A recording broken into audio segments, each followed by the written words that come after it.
Good evening. जैसा कि आप लोग को बताया गया है कि वीडियो देखने से पहले आपको क्या करना है, 3 से 4 पेज रीडिंग खुद करना है।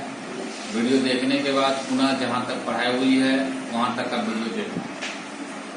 आगे आप लोग पढ़ चुके हो, यहाँ पे जो लेसन हम लोग हिस्ट्री में पढ़ रहे थे औद्योगिक क्रांति के बारे में, है ना, औद्योगिक क्रांति का युग, इसमें हम लोग पढ़े थे औद्योगिक क्रांति के पहले क्या हुआ था, कैसे कारखाना का उदय हुआ, हाथ का श्रम और वाष्प शक्ति कैसे आया, मजदूरों की जिंदगी कैसे थी। आज हम लोग पढ़ेंगे उपनिवेशों में औद्योगिकरण। उपनिवेशों में औद्योगिकरण का मतलब होता है एक शक्तिशाली राष्ट्र जो छोटे छोटे राज्य देशों पर कब्जा करके अपना शासन चला रहा था, उसमें औद्योगिकरण कैसे आया। आइए अब भारत पर नजर डालें और देखें कि एक उपनिवेश का औद्योगिकरण कैसे होता है। यहाँ भी हम कारखाना उद्योग के साथ साथ गैर मशीनी क्षेत्र पर भी ध्यान देंगे। हमारा अध्ययन मुख्य रूप से कपड़ा उद्योग तक ही सीमित रहेगा, मतलब कपड़ा उद्योग के बारे में ज्यादा हम लोग पढ़ेंगे। भारतीय कपड़ों का युग, मशीन उद्योगों के युग से पहले अंतर्राष्ट्रीय कपड़ा बाजार में भारत के रेशमी और सूती उत्पादों का ही दबदबा रहता था। मतलब पूरे विश्व स्तर पे अगर देखा जाए तो भारत का जो रेशमी वस्त्र था, सूती वस्त्र था, उसका ज्यादा दबदबा था। बहुत सारे देशों में मोटा कपास पैदा होता था, मतलब बहुत सारे देशों में कपास कैसा होता था, मोटा। लेकिन भारत में पैदा होने वाला कपास महीन किस्म का था। अर्मीनियन और फारसी सौदागर पंजाब से अफगानिस्तान, पूर्वी फारस और मध्य एशिया के रास्ते यहाँ की चीजें लेकर जाते थे। यहाँ से अफगानिस्तान, पूर्वी फारस और ये सब जगह फारसी सौदागर आके क्या करते, सब जगह से ले जाते थे क्या, ये जो कपास है। यहाँ के बने महीन कपड़ों के थान ऊंटों के पीठ पर लाद कर पश्चिमोत्तर सीमा से पहाड़ी दर्रों और रेगिस्तानों के पार ले जाए जाते थे। मुख्य पूर्व और औपनिवेशिक बंदरगाहों से पहाड़ी दर्रों और रेगिस्तानों के पार ले जाए जाते थे। मुख्य पूर्व औपनिवेशिक बंदरगाहों से फलता फूलता समुद्री व्यापार चलता था। गुजरात के तट पर स्थित सूरत बंदरगाह के जरिए भारत खाड़ी और लाल सागर के बंदरगाहों से जुड़ा हुआ था। कोरोमंडल तट पर मछलीपट्टनम और बंगाल में हुगली के माध्यम से भी दक्षिण पूर्वी एशियाई बंदरगाहों के साथ खूब व्यापार चलता। मतलब यहाँ पे इन सब जो बंदरगाह था, मछलीपट्टनम और पश्चिम बंगाल और लाल सागर के पास ये तुम्हारा भारत की जो बंगाल खाड़ी है वहाँ पे, ये सब जगह खूब क्या होता था, तो व्यापार होता था। निर्यात व्यापार के इस नेटवर्क में बहुत सारे भारतीय व्यापारी और बैंकर सक्रिय थे। वे उत्पादन में पैसा लगाते थे, चीजों को लेकर जाते थे और निर्यातकों को पहुंचाते थे। माल भेजने वाले आपूर्ति सौदागर के जरिए बंदरगाह नगर देश के विभिन्न इलाकों से जुड़े हुए थे। ये सौदागर बुनकरों को पेशगी देते थे। पेशगी का मतलब है एडवांस।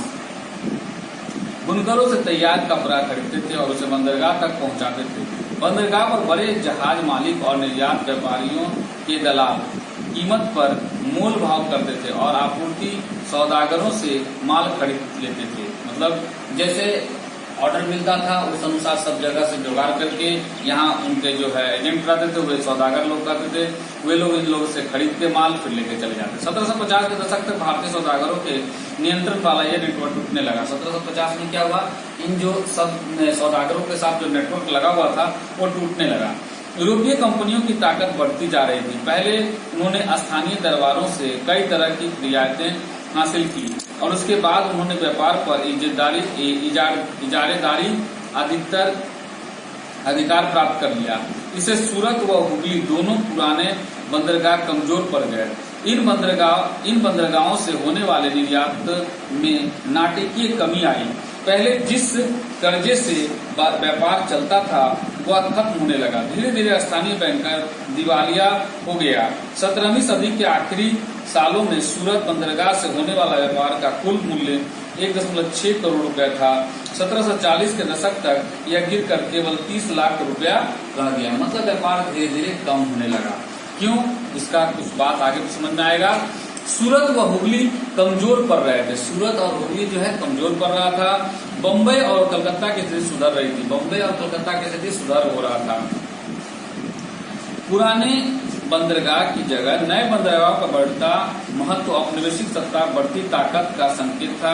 नए बंदरगाहों के जरिए होने वाला व्यापार यूरोपीय कंपनियों के नियंत्रण में थे और यूरोपीय जहाजों के जरिए होता था। बहुत सारे पुराने व्यापारिक घराने ढह चुके थे।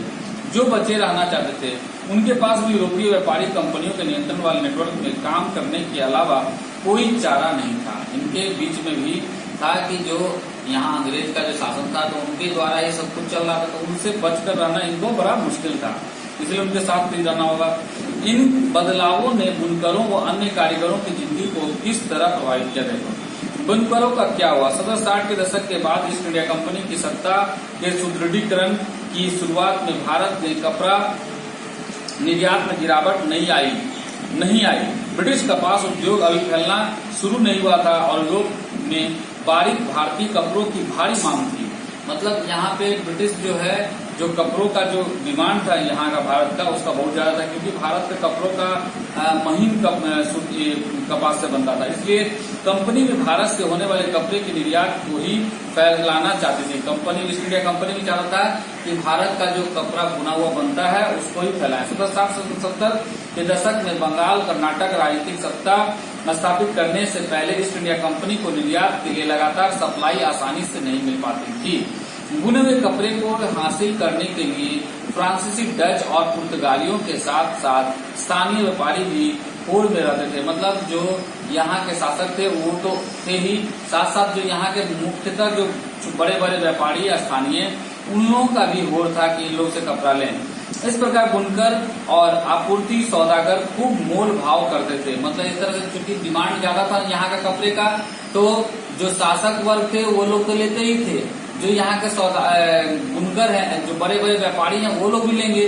तो इन लोगों के बीच में सौदागर जो है खूब इसका रेट कमाता था और अपना माल सबसे ऊंची बोली लगाने वाले खरीदार को ही बेचते थे। लंदन भेजे गए अपने पत्र में कंपनी के अफसरों ने आपूर्ति में मुश्किल और ऊंचे दामों का बार बार जिक्र किया है। लेकिन एक बार ईस्ट इंडिया कंपनी की राजनीतिक सत्ता स्थापित हो जाने के बाद कंपनी व्यापार को अपने एकाधिकार का दावा कर सकती थी।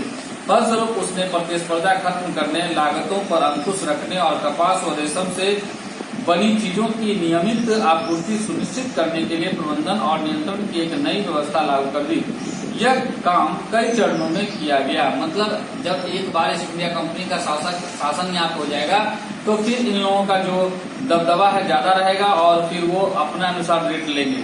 पहला, कंपनी ने कपड़ा व्यापार में सक्रिय व्यापारियों और दलालों को खत्म करने तथा बुनकरों पर ज्यादा प्रत्यक्ष नियंत्रण स्थापित करने की कोशिश की। कंपनी क्या किया, तो ज्यादातर जो सक्रिय व्यापारी थे और दलाल थे तो उसको खत्म कर दिया। अब बुनकर से ज्यादा प्रत्यक्ष नियंत्रण लेने लगे सामान।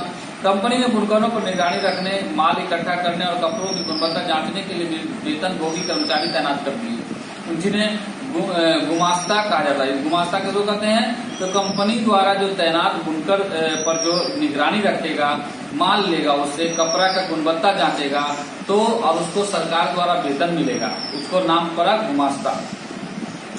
दूसरा, कंपनी को मूल बेचने वाले बुनकरों को अन्य खरीदारों के साथ कारोबार करने पर पाबंदी लगी। जो बुनकर सरकार को बेचेगा सामान वह उस दूसरे कोई खरीदार को नहीं दे सकता, उसको पाबंदी लग दिया। इसके लिए उन्हें पेशगी रकम दी जाती थी। एक बार काम का ऑर्डर मिलने पर बुनकरों को कच्चा माल खरीदने के लिए कर्जा दे दिया जाता था। जो कर्ज लेते थे उन्हें अपना बनाया हुआ कपड़ा गुमास्ता को ही देना पड़ता था। उसे वे किसी और व्यापारी को नहीं बेच सकते थे। जैसे जैसे कर्जे मिलते गए और महीन कपड़े की मांग बढ़ने लगी, ज्यादा कमाई की आस में बुनकर पेशगी स्वीकार करने लगे। बहुत सारे बुनकरों के पास जमीन के छोटे छोटे पट्टे थे जिन पर वे खेती करते थे और अपने परिवार की जरूरतें पूरी कर लेते थे। अब वे इस जमीन को भाड़े पर देकर पूरा समय बुनकरी में लगाने लगे। अब पूरा परिवार यही काम करने लगा। बच्चे औरतें सभी को कुछ न कुछ काम करते थे, मतलब सब परिवार मिलकर उस काम को करते थे तो पूरा होता था।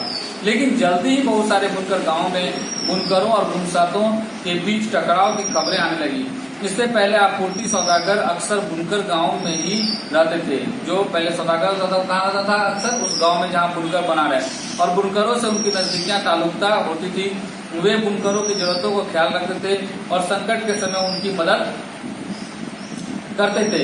नए गुमास्ता बाहर के लोग थे, उनका गांवों से पुराना सामाजिक संबंध नहीं था, वे दम्भपूर्ण व्यवहार करते थे। वो जो व्यवहार करते थे बुनकरों के साथ अच्छा व्यवहार नहीं करते थे, गलत व्यवहार करते थे।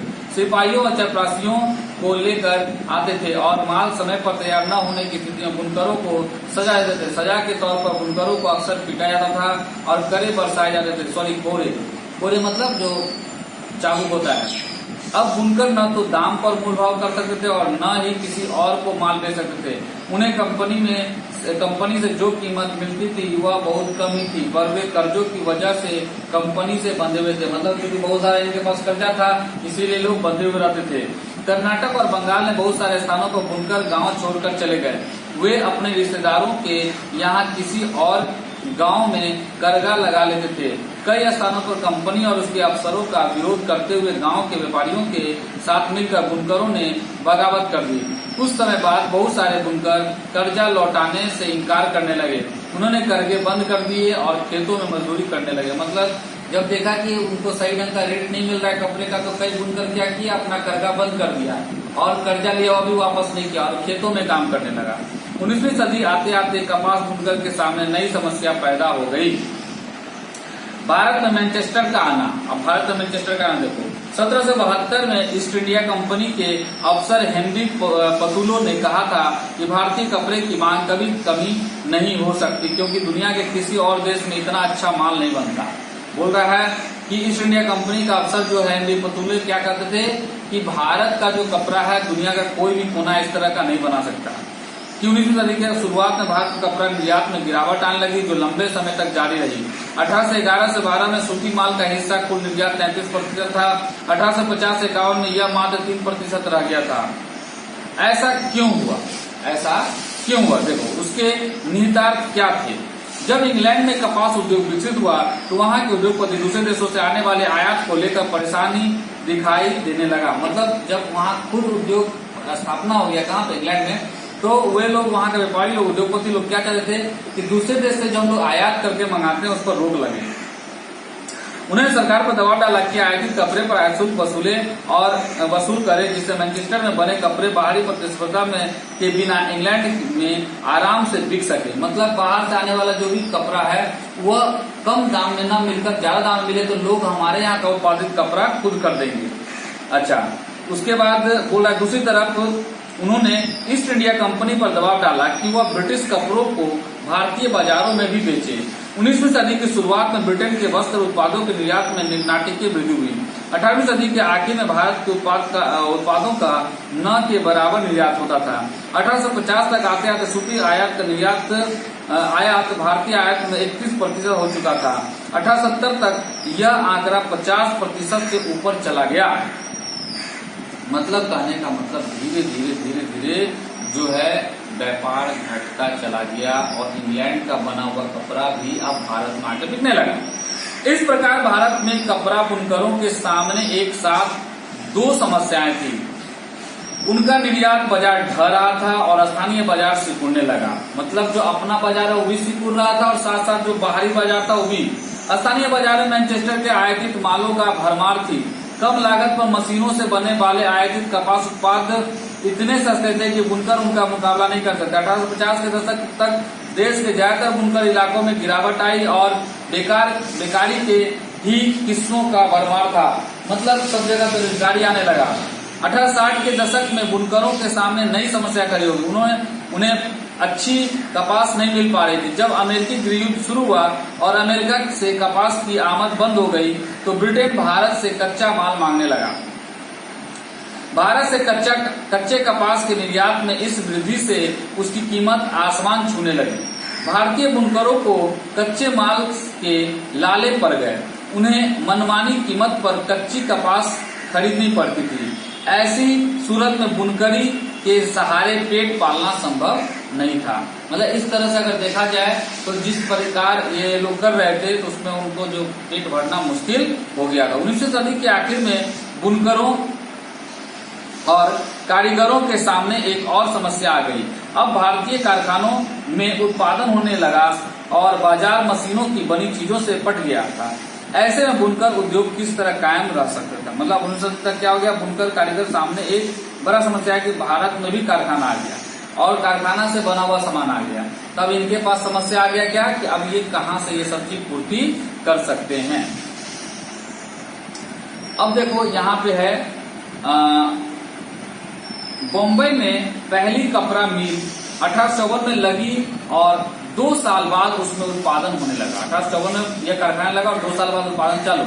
1862 तक वहां ऐसी 4 मिलें काम कर रही थी, मतलब जैसा मिल बना वैसा 4 मिल काम कर रही थी। उनमें 9400 तकलियां और 2150 करघे थे। उसी समय बंगाल में जूट मिलें खुलने लगी। वहां देश की पहली जूट मिल 1855 में और दूसरी 7 साल बाद 1862 में चालू हुई। उत्तरी भारत में एल्गिन मिल 1860 के दशक में कानपुर में खुली।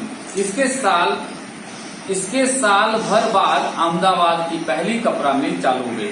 इसके 1 साल के बाद ही क्या हुआ, कपड़ा मिल कहाँ बन गया, अहमदाबाद में। अब 1874 में मद्रास में ही पहली कताई की बुनाई वाली खुल गई मशीन।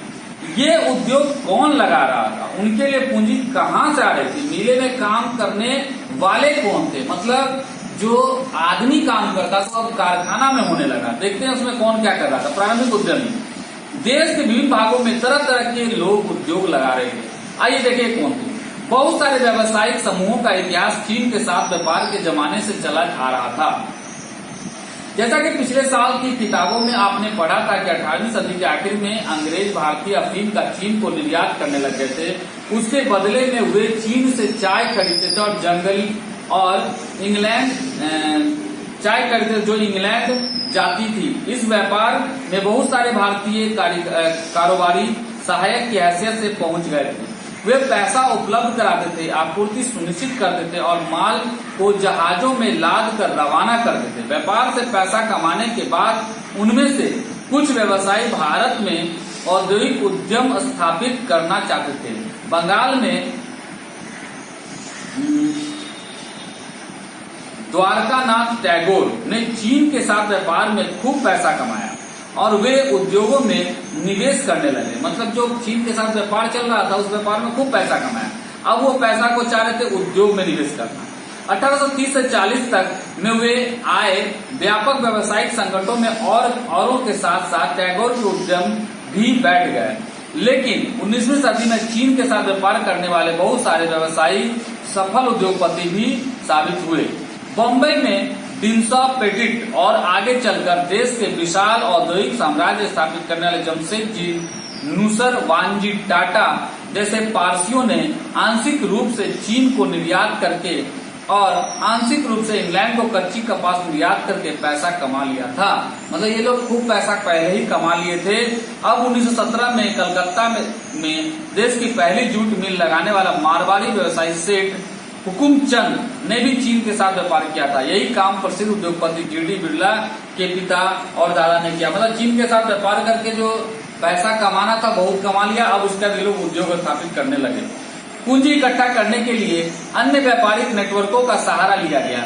मद्रास के कुछ सौदागर बर्मा से व्यापार करते थे, जबकि कुछ के मध्य पूर्व व पूर्वी अफ्रीका में संबंध थे। इनके अलावा भी कुछ वाणिज्यिक समूह थे, लेकिन वे विदेश व्यापार से सीधे जुड़े हुए नहीं थे। वे भारत में ही व्यवसाय करते थे। वे लोग भारत में ही व्यवसाय करते थे। वे एक जगह से दूसरी जगह माल ले आते थे, सूद पर पैसा चलाते थे, एक शहर से दूसरे शहर में पैसा पहुंचाते थे और व्यापारियों को पैसा देते थे। जब उद्योगों में निवेश के अवसर आए तो उनमें से बहुत से फैक्ट्रियां लगा ली। मतलब जब देखे कि उद्योग में पैसा लगाने का अवसर आया तो वे लोग बहुत सारा फैक्ट्रियां लगा दी। जैसे भारतीय व्यापार और औपनिवेशिक शिकंजा कसता गया, वैसे वैसे भारतीय व्यवसायियों के लिए जगह सिकुड़ती गई। उन्हें अपना तैयार माल यूरोप के में बेचने से रोक दिया गया। मतलब जो यहाँ उद्योग खोल तो दिए, लेकिन जो यहाँ का तैयार माल है पहले था कि यूरोप में बेच सकते थे, अब वो यूरोप में नहीं बेच सकते। तो इनको अब लगा कि व्यापार हमारा सिकुड़ गया है। अब वे मुख्य रूप से कच्चा माल और अनाज, कच्ची कपास, अफीम, गेहूं और नील का निर्यात कर सकते थे, जिनकी अंग्रेजों को जरूरत थी। धीरे धीरे उन्हें जहाज रानी व्यवसाय से भी बाहर धकेल दिया गया। जहाज रानी मतलब पानी वाला जहाज से जो उद्योग में व्यवसाय करते थे उनसे भी हटा दिया गया। पहले विश्व युद्ध तक यूरोपीय प्रबंधकीय एजेंसियां भारतीय उद्योगों के विशाल क्षेत्र का नियंत्रण करती थी। इनमें Bird Heilgers and company, Andrew Yule और जार्डिन स्किनर एंड कंपनी सबसे बड़ी कंपनियां थी। ये एजेंसियां पूंजी जुटाती थी, संयुक्त उद्यमी कंपनियां लगाती थी और उनका प्रबंधन संभालती थी। ज्यादातर मामलों में भारतीय वित्त पोषक यानी फाइनेंसर जिसको कहते हैं पूंजी उपलब्ध कराते थे, जबकि निवेश और व्यवसाय से संबंधित फैसले यूरोपीय एजेंसियां लेती थी।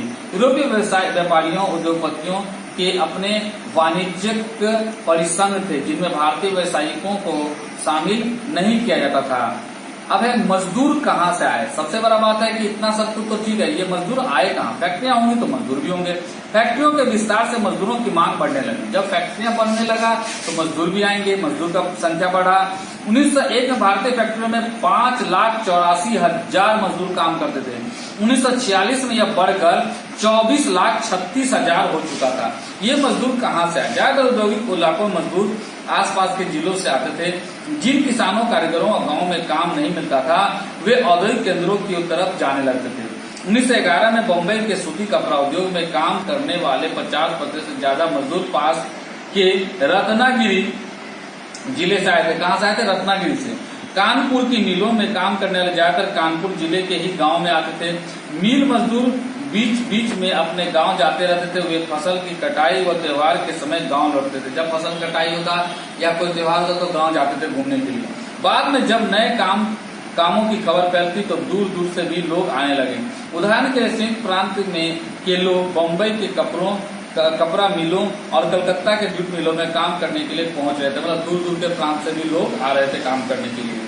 नौकरी पाना हमेशा मुश्किल था। हालांकि मिलों की संख्या बढ़ती जा रही थी और मजदूरों की मांग भी बढ़ रही थी, लेकिन रोजगार चाहने वालों की संख्या रोजगारों के मुकाबले हमेशा ज्यादा रहती थी। मिलों में प्रवेश भी निषिद्ध था। सबको मिल में जाना जरूरी नहीं था कि सब चले जाएंगे, सबको रोक लगता था। उद्योगपति नए मजदूरों की भर्ती के लिए प्राय एक जॉबर रखते थे।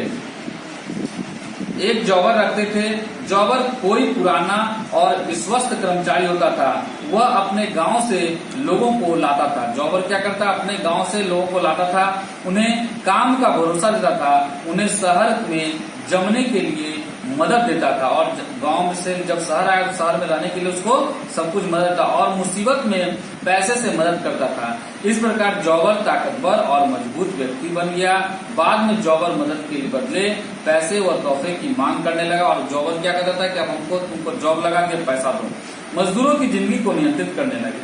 समय के साथ फैक्ट्री मजदूरों की संख्या बढ़ने लगी, लेकिन जैसे कि आप देखेंगे कुल औद्योगिक श्रम शक्ति उनका अनुपात बहुत छोटा था। मतलब श्रमों का जो काम था उनका बहुत छोटा था, उस अनुसार उनको पैसा भी कम मिलता था।